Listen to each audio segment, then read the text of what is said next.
a proposition? A proposition is a declarative statement that can either be true or false. Take note of this, true or false. It can't be both true and false.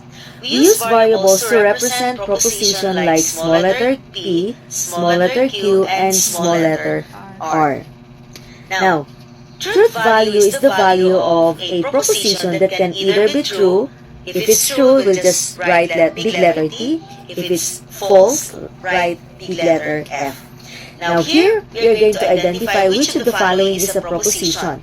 If yes, determine the truth value. Number 1, 3 is a prime number. Is this a declarative statement?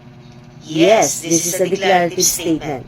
And this declarative statement can either be true or false. So therefore, this is a proposition. Now, what is the truth value of this proposition? 3 is a prime number, and this is true. So now, we can also write this as T, represent this. So 3 is a prime number.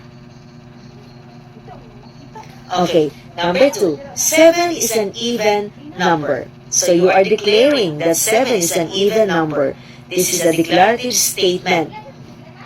Now, and this statement also can either be true or false. So therefore, this is a proposition. But what is the truth value here? Is 7 an even number? No. So this is false. Look at number 3. This is a beautiful house. Or before that, we can write Q. Then 7 is an even number. Okay. Now, this is a beautiful house. You are declaring, right? This is a declarative statement. But this kind of statement can be true and false, because when you say beautiful, it might be beautiful for you. It's true that it's beautiful for you, but for others it's not beautiful. So this is not a proposition, because this one can be true and false. Number 4, eat your breakfast. This is not a declarative statement. This is command. So this is not a proposition. Should I call or text you? This is an interrogative statement or sentence, and this is not a proposition. Number 6, Jose Rizal is our national hero. So you are here declaring that Jose Rizal is our national hero, and this can either be true or false. Therefore, this is a proposition.